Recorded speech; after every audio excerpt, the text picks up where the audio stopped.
Nos ancêtres ont commencé à domestiquer la flore et la faune il y a moins de 30 secondes dans le calendrier cosmique. Pour la première fois, les nomades se sédentarisaient et construisaient des choses destinées à durer plus d'une saison. Ils osaient toucher l'avenir. Leur tour de Jéricho est toujours debout. Était-ce une tour de guet destinée à protéger le lieu des envahisseurs ou seulement un moyen de se rapprocher des étoiles? Sa construction a demandé 11 000 jours de travail. Une prouesse qui n'a pu être rendue possible que grâce au surplus de nourriture engendré par l'agriculture. Cet escalier est le plus ancien du monde. Il avait déjà 5000 ans avant que la première pyramide égyptienne ne soit bâtie.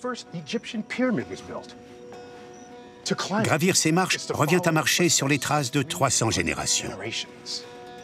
N'est-il pas stupéfiant que des hommes qui venaient à peine de se sédentariser aient été capables de créer un édifice d'une telle pérennité?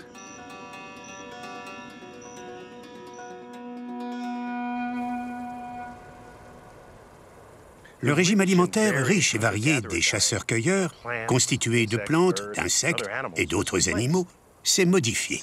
Les citadins subsistaient en grande partie grâce aux cultures de féculents.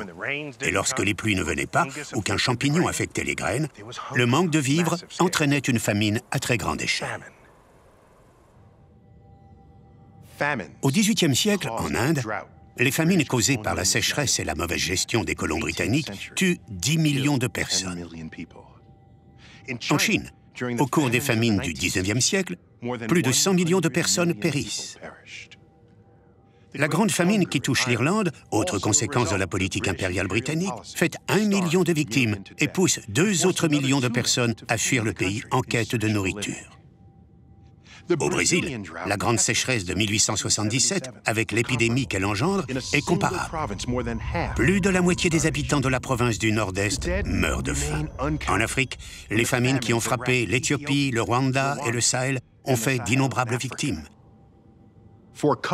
Depuis 2 millénaires, les traces écrites nous révèlent qu'aux 4 coins du globe, des populations entières sont mortes de faim.